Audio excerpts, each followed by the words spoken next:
Good morning, everybody. Good morning. Good morning. What a wonderful Sunday to be gathered. I'm Reverend Susan Frawley, and it's my honor and privilege to be in the pulpit this morning. I welcome everyone to the First Unitarian Universalist Church of Niagara Falls. And so take a moment just to take in our sanctuary, take in the beautiful sunlight that we've been missing for so long. I want to be like that beaver down in Philadelphia. It's like, yes, yes, yes, we're going to get no more snow, but I don't know. I think, but I think the big stuff is over. So we'll be grateful and happy and joyful. And if you have to find your Easter eggs in the snow next week, well, that's a whole other thing. It has happened in the past. So let us begin with our land and social justice acknowledgement. The land that this church sits upon was stewarded by the Haudenosaunee people. It is our honor and privilege to hold this land as sacred and holy, and to hope that justice and reparations take place for Native Americans. Social justice, it is a big part of who we are as Unitarian Universalists. This is part of our principles, part of our covenant of being together. We pledge to use our voice, to use our presence, to use our ability to raise up those who are marginalized in society, not just making sure they have a place at the table, but making sure their voice is strong and proud and heard. And so we'll take a moment, turn off your cell phones if you haven't already. Again, just savor in our Sunday morning. It's always different every Sunday, which is what makes it so beautiful, different faces to look at and look about. I saw Susan. I was going to wait a second. Maybe she's waiting for me to stop speaking. And so since we're focusing on luck of the UU Irish, I want to share for our opening words an Irish blessing. There's a lot that are out there. Some of them aren't truly from Ireland or truly of Irish in origin. This one is. This was one of my father's favorites when he had to do a toast at a wake or a wedding. Interestingly enough, they both seem to have the same effect. Anyway, these are our opening words this morning. May those who love us, and may those who don't love us, may God turn their hearts. And if he can't turn their hearts, may he turn their ankles so we can know them by their limping. There you go, that's for you, Pops. And now let's do our chalice lighting. Oh, Patty. You like that one? Yeah, it works for either occasion. If we could all recite together our chalice lighting while Patty lights our chalice. May the light we now kindle inspire us to use our powers to heal and not to harm, to help and not to hinder, to bless and not to curse, and to serve you, Spirit of freedom. And so I'll give you a moment to find hymn 266, Now the Green Blade Riseth. Patty's going to play it through for us one time, and then I invite you to rise in body or spirit as you be willing or able, and we will sing together.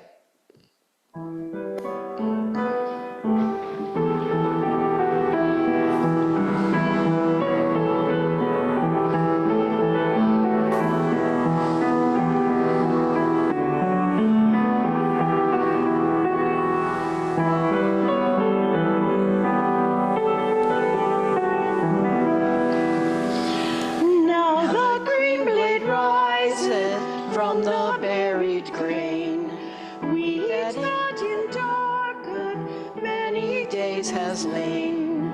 Love lives again, that with the dead has been. Love is come again, like wheat does springing green. In the grave they laid him, love and hatred slain, thinking that never he would wake again, laid in the earth like grain that sleeps unseen. Love is come again, like wheat at spring and green. When our hearts are wintry, grieving or in pain, love's touch can call us back to life again. Fields of our hearts that dead and bare have been, love is come again, like wheat does spring. thank you all so much. Please be seated. Have the candle over here? Use this one.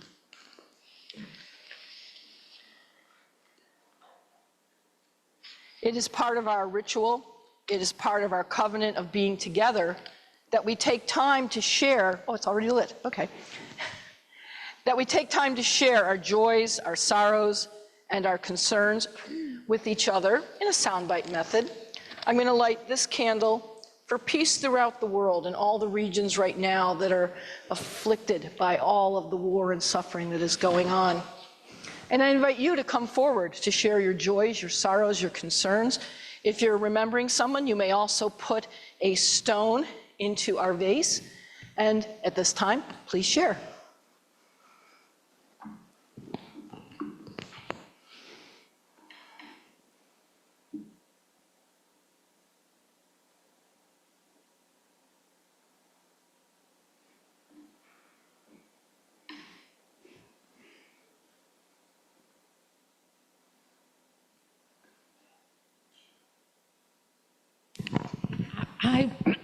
I would just like to thank Teresa for the beautiful display on the piano.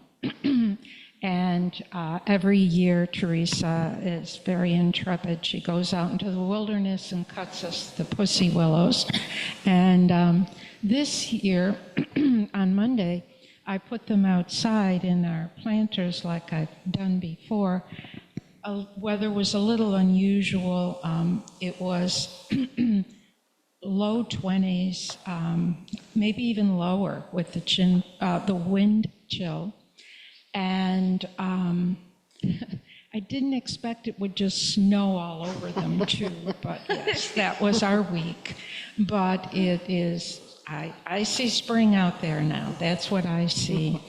And I also wanted to say that, Susan, it's always wonderful to have you here. But when I saw Max get out of the car, I thought, yay, Max is here too. So. Very nice.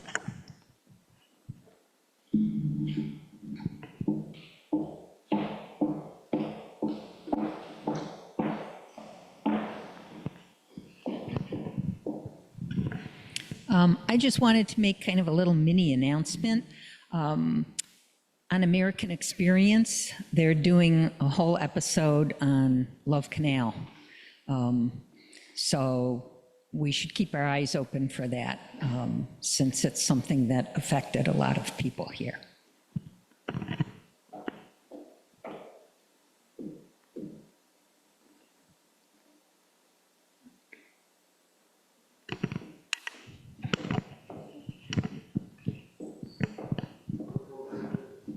American Experience, they're doing a preview, I think this Wednesday or next Wednesday at WBFO at their studio, but then it's going to be on the national broadcast, but I don't know when. They didn't say that.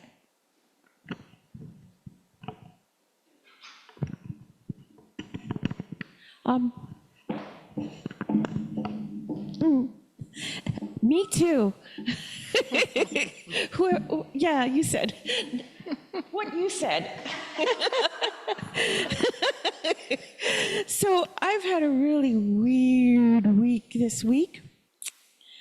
For the first time in my life, I have got a broken blood vessel in my eye. And I don't think it's because of Love Canal, but those smokestacks on a cloudy day, and if the wind blows right my way, it sends me into a fit of coughing. And this week it was so bad on Wednesday that I lost my lunch and broke the blood vessel in my eye. But the good news is I also am going for getting my hands fixed, and guess who gave me a ride home? So I'll just light a candle for me having a pity party.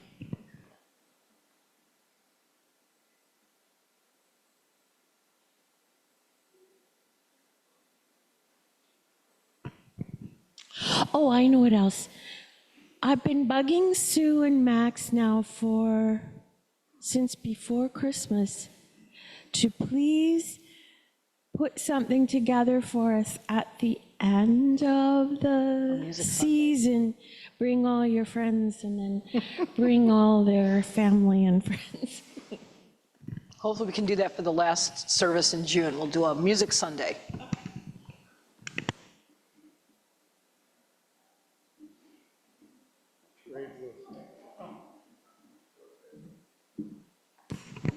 Thank you. Yeah, just lately, there's more and more news about our friends in Ukraine, and you hear about the terrible struggle and the awful times that they're having, and it just seems as though it's faded off a lot of people's radar, and yet the struggle there is still very real and a very serious concern. And so I think, maybe if we could just kind of send out good thoughts, and, if anybody has contact with a legislator, to show support, because it's still just as important. Thank you.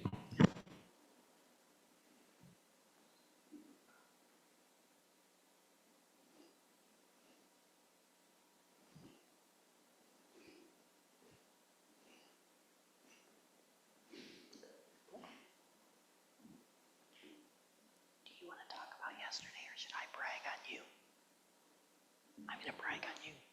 Would you rather tell your story? I'm pointing at Max. It's so wonderful, as a parent especially, when people are so happy to see your child. But I have to brag on him for a second. Yesterday, Max was at the University of Buffalo at Slee Hall. I'm probably going to get it wrong. Erie County Honors Senior Chorus, correct? So this was about 200 students from across Erie County. And they came together, what was the woman? With Stephanie Powell, who was from Alabama. She was this amazing music conductor.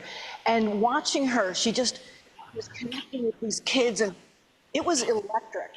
And Max he did percussion. And at one point, the kids are all singing and clapping, and Dr. Powell is standing there with Max, and he's drumming, and she's dancing with him, and I have to say it was one of the most highlight moments. And so thank you, Max, and all the people you were with, because that was just the most amazing music moment I ever saw. So, little bragging.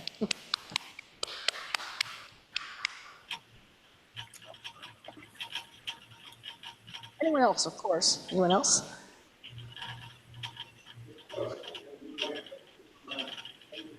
Okay.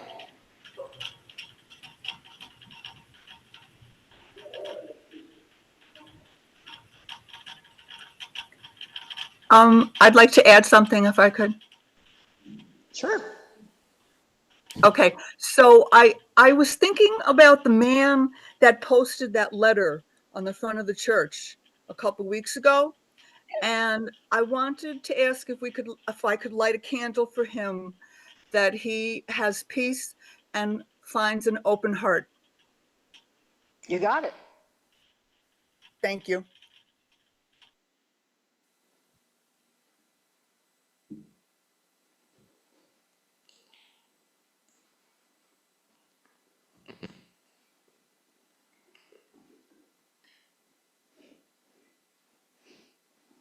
Anyone else, or other comments that anyone wishes to make? Any others online? No?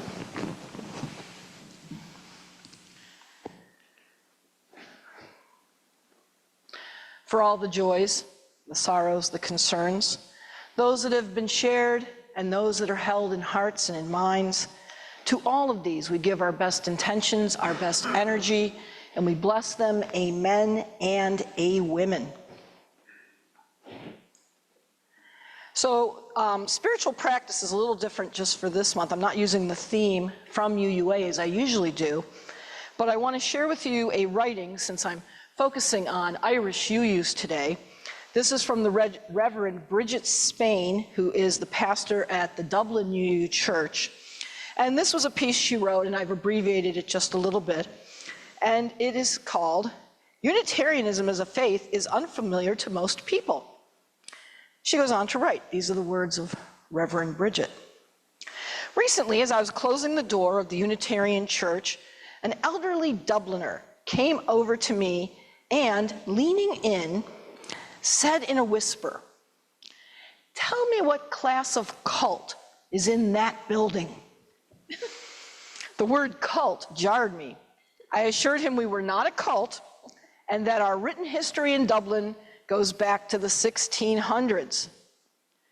With hindsight, I realized that while the church is a familiar landmark on St. Stephen's Green, last Friday, June 14th, marked the 150th anniversary of the building.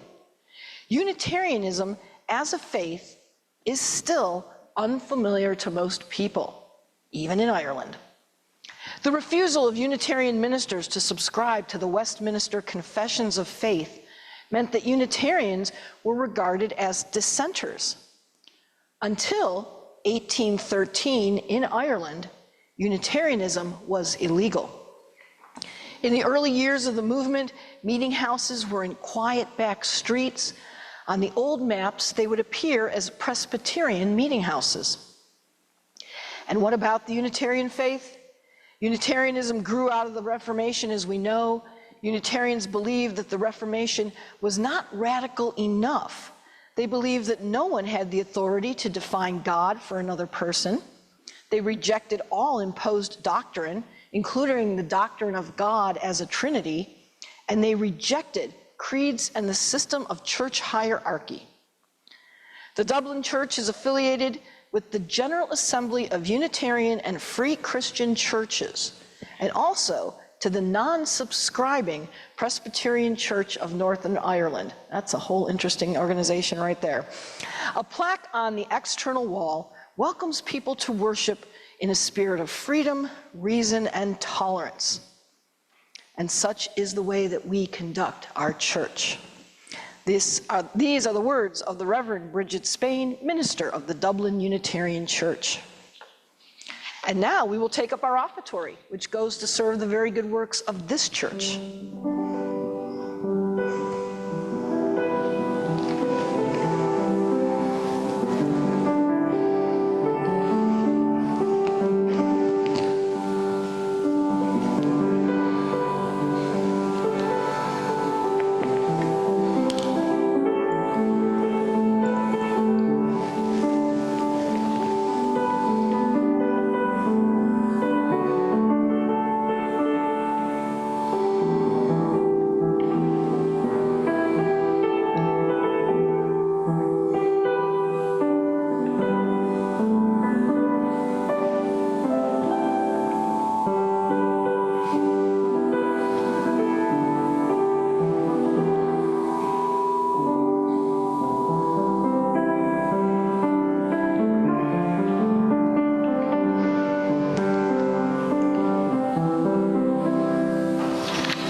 If we were in Dublin this morning with Reverend Bridget, and upon leaving church, a typical greeting might be to one, "Top of the morning to you." And the response back might be, "And the rest of the day to yourself." And certainly on St. Patrick's Day, there are people local here who may have been sharing those greetings.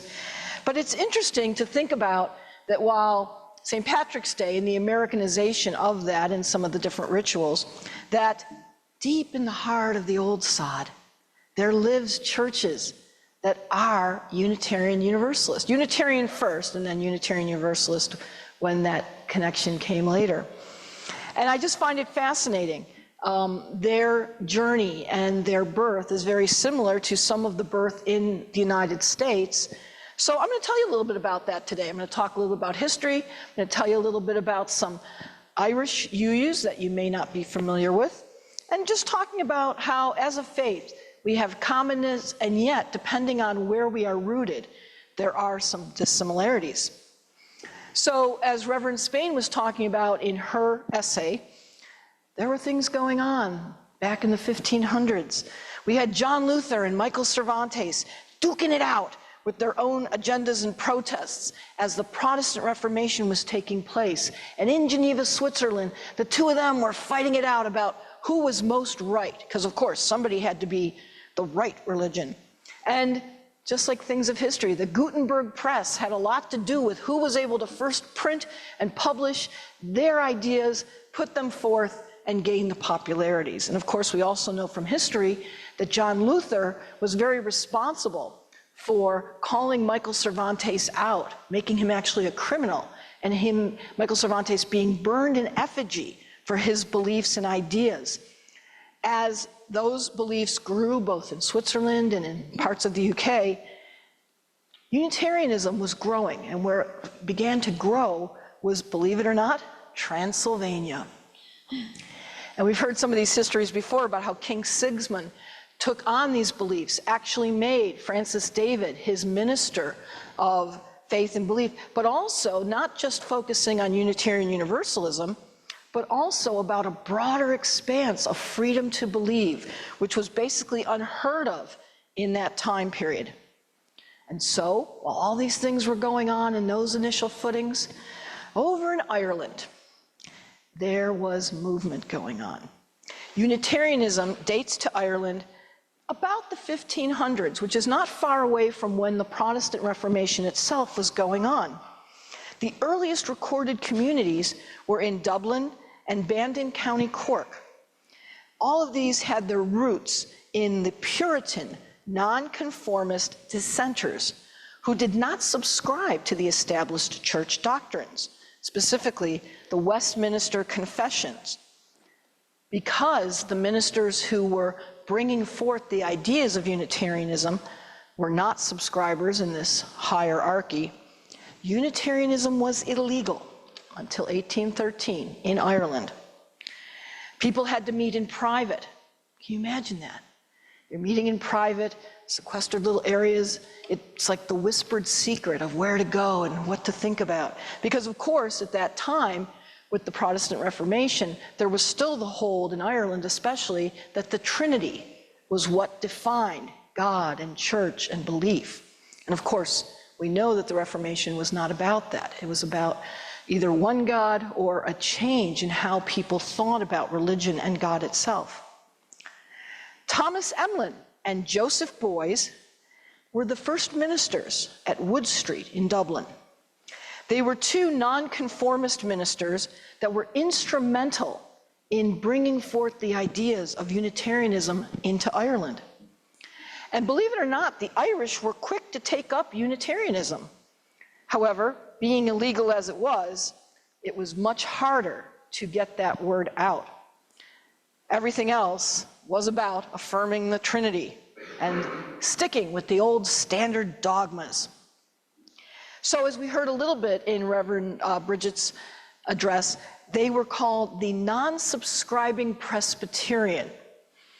You break down those words, and I just find that so interesting. It's kind of like a backwards, backhanded way of saying we're not Presbyterian, we're something else, but if we use the word that everybody kind of likes, we're going to be okay.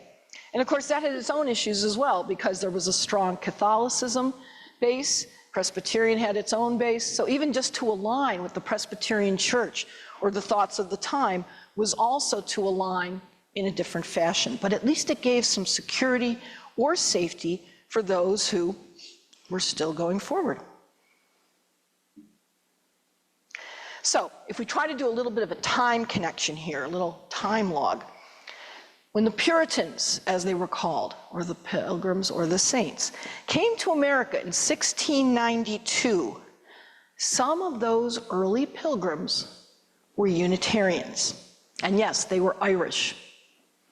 Now, this isn't always recorded or documented, but if you go back looking at religious history lines, as people were fleeing the persecution that they felt in England, in other components of Europe, this same group of Puritans, saints, were some of those early Unitarians who were also fighting against the aspect of the Reformation.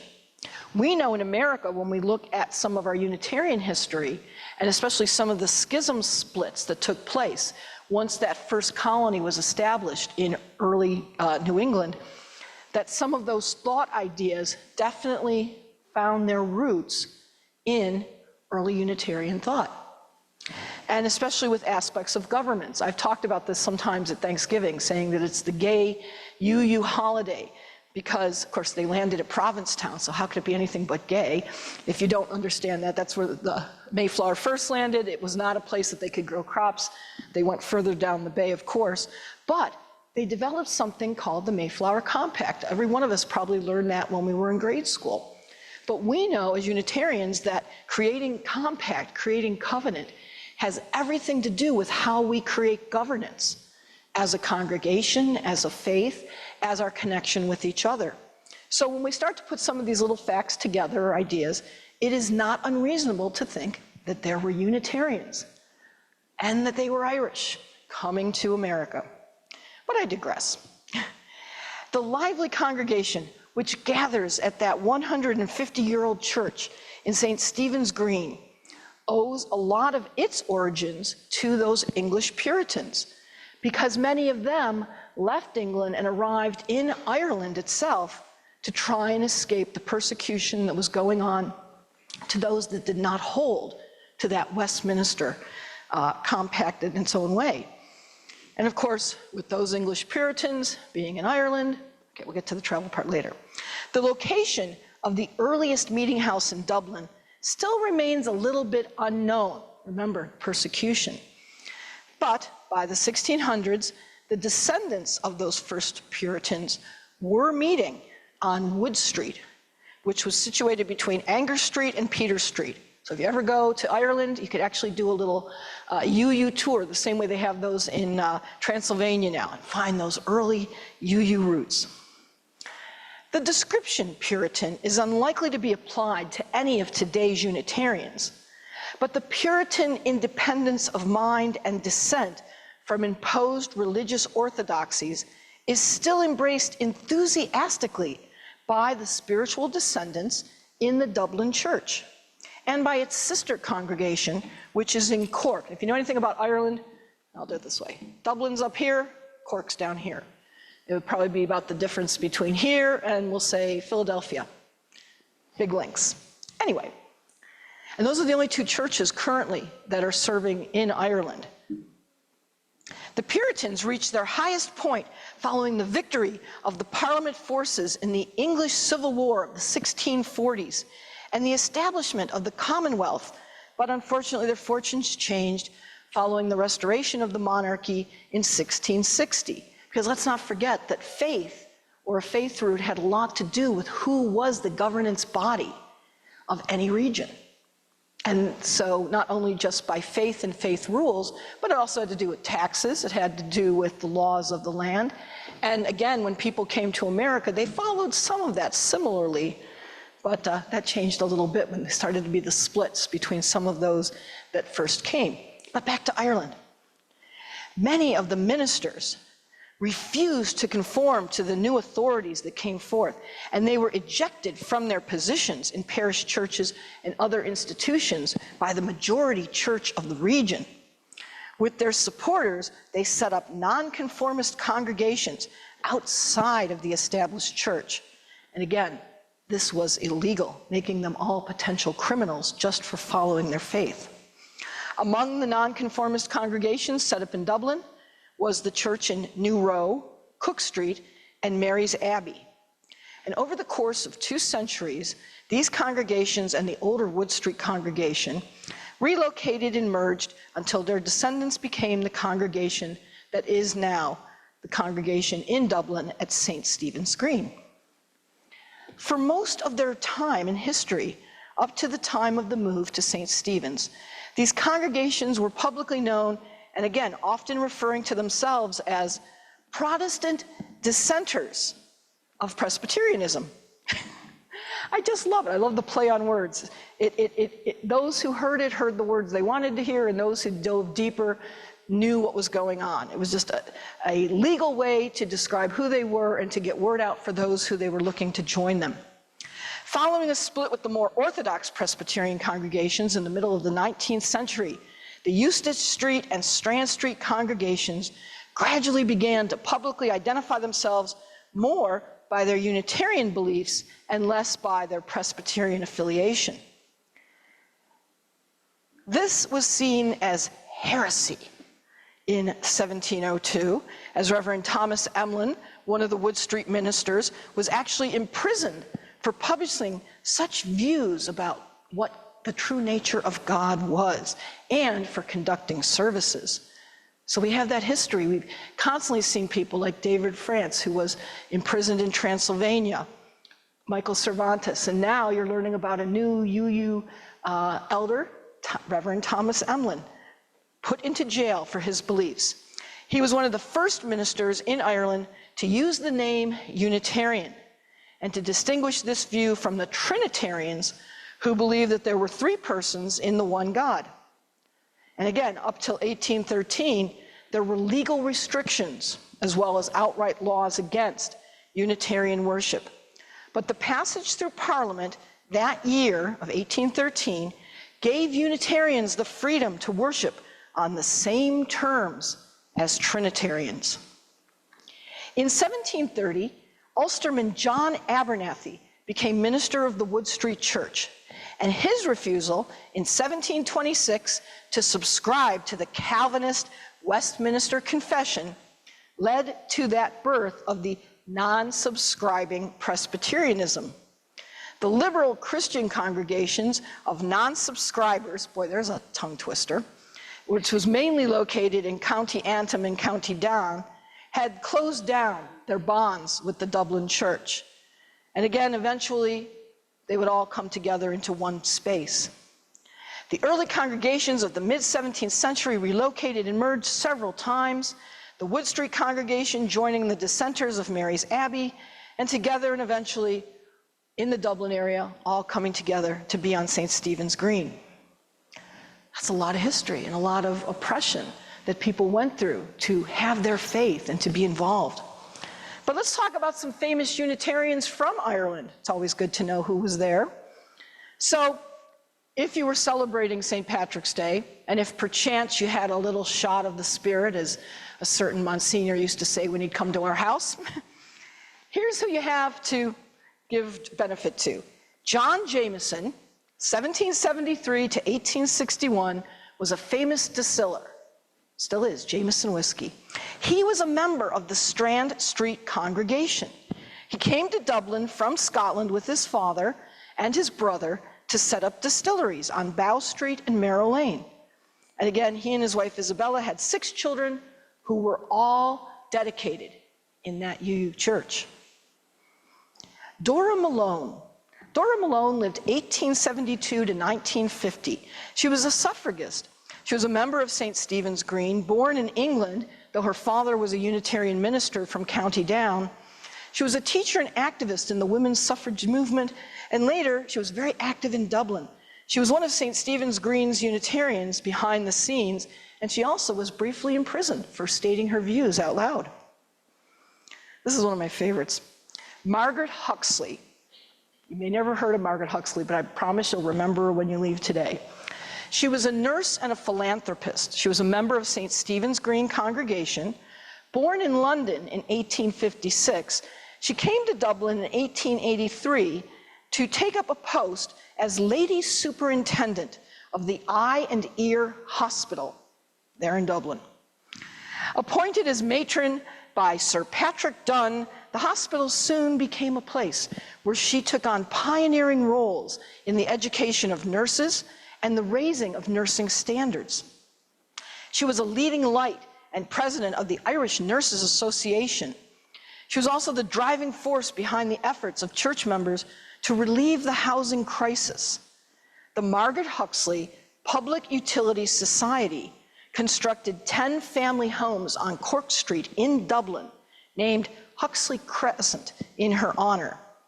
The Margaret Huxley Memorial Window is also able to be viewed if you ever go to the Dublin UU Church. It's amazing. Margaret Huxley, I was sort of comparing her to locally, if anyone is familiar with Maria Love, who also was here in the Western New York, specifically Buffalo, was a nurse, a philanthropist born to privilege, who worked to create accessible health and housing. And every year they still have the junior and senior children's Maria Love Charity Ball. But I just find it so, she was not a Unitarian, but they gladly would have accepted her, Maria Love. But that same aspect, that there are people who have stood out, stood forward, especially in the UU faith, to make things happen and to make things possible. The Unitarian Church in Ireland presently consists, as I had said, 2 congregations only, one in Dublin and one in Cork. Cork is still part of the Synod of, I love this one, Synod of Munster. I always think of the Munsters from the TV show, but okay, we'll just move on from that.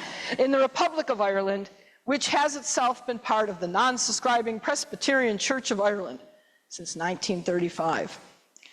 In 2007, the Dublin Unitarian Church appointed the Reverend Bridget Spain.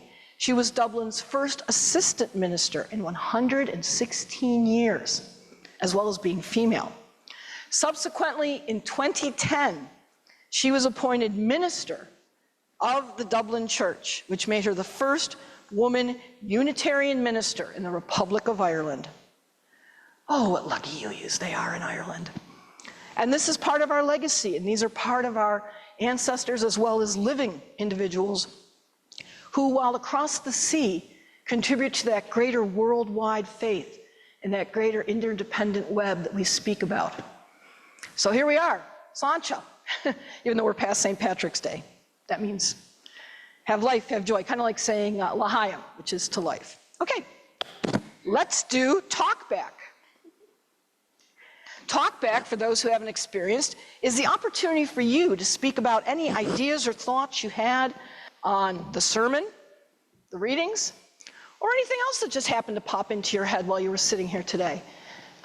You can challenge, you can say anything you like. So I invite you to talk back.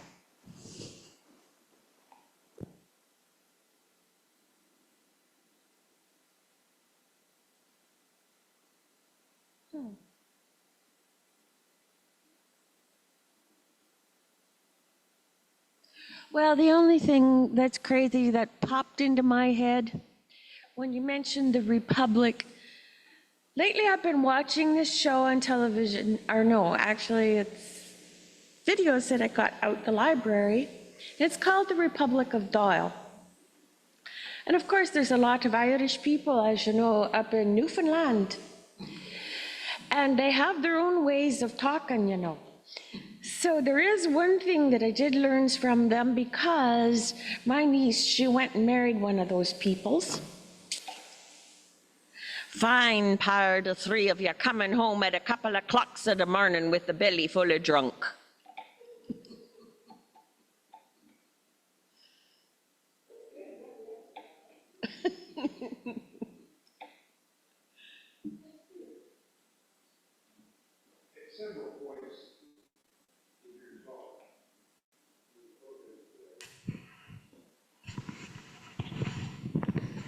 It occurs to me that I don't know which is worse. To know better than to do something, or to do it anyway and not, to know better and to do it, or to not know better and not do it.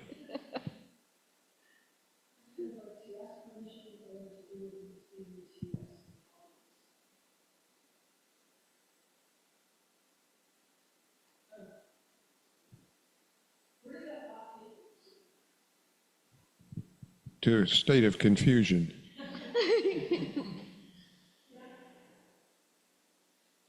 Well, Thomas Jefferson, for example, was noted for being a pioneer in liberty and freedom and so forth and so on, and yet held slaves and punished slaves and did everything that slave owners do.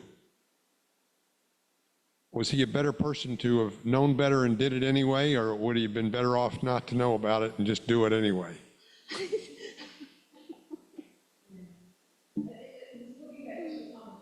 Well, that just, I picked him, yeah. You could pick lots of people. Your mic's off, Susan. When we look back at some people in history, I think it's easy when we're judging them by today's standards as opposed to the standard of that time. When we look back at Jefferson and say, my God, what a scuzzbucket he was for all the things he did with slaves, and yet he was doing other things that were more progressive as well. So it's like a confusion, like how do we hold that, in that idea of like holding both, the transgressions that he held, but also the progressions he made. And that's a tough one. It can be confusing. Yeah, I don't think I'd like to be the judge of God's rim of the heavens to try to decide whether to let him in or not.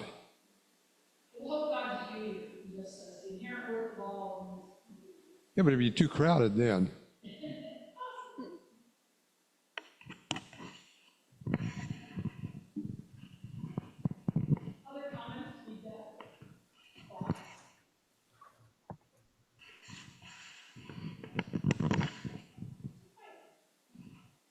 I'll just say one thing. It was just interesting for you to hear about Ireland and the Unitarian Church. I had no idea. So thank you for doing that and giving us some new brainwaves. Thank you.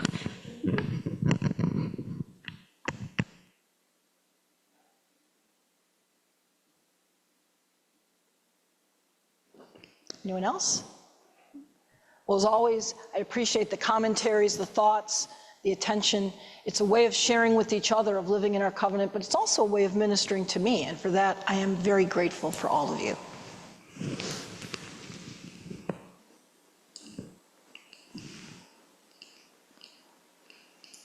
And so, in keeping with our theme, we are going to do My Wild Irish Rose. Is it in the book? Oh, there's some, Were there handouts for it? yeah. Last week.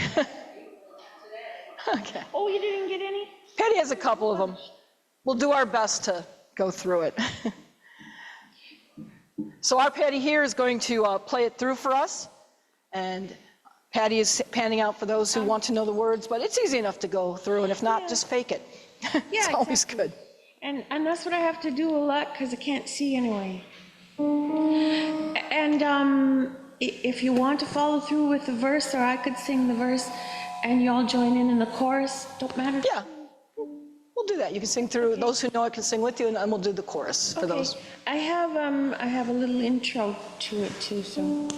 If you listen, I'll sing your sweet little song of a flower that's not drooped and dead.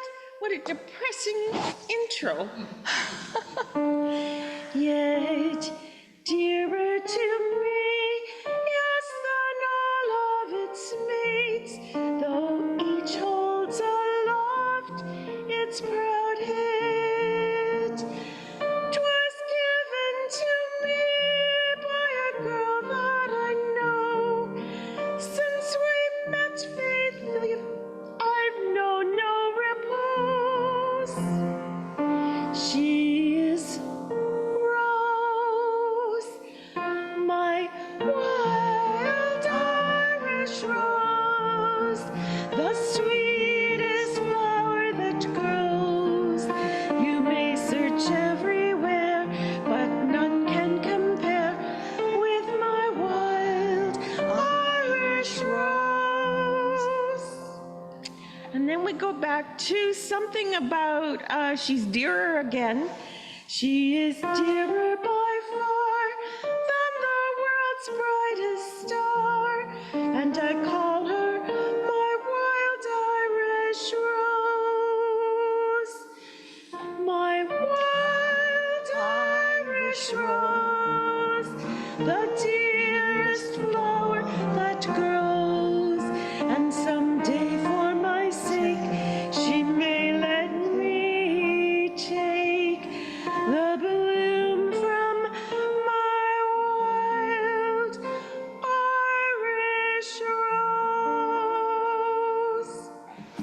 Wonderful. Thank you so much. All right, we got through it. It was good. It was an exercise in cooperation. And now, for the most important part of church, the announcements. If anyone has any announcements for the good of the church and congregation, please share. I think Patty's going to get the mic. Oh. Everybody knows our pledge drive just started, and as you bring your pledge card back, we have, at the moment, we have 45 pairs of Eclipse glasses, and as you bring your card back, pick up your Eclipse glasses. That's your treat for pledging. And we have 45 pair at the moment, so there's probably enough for everybody to get a couple, okay?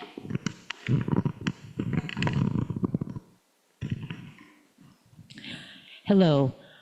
For those who don't remember me, because I'm not here very often, I'm Nan Simon, and we are going to have a group at the church called 4 Shillings Short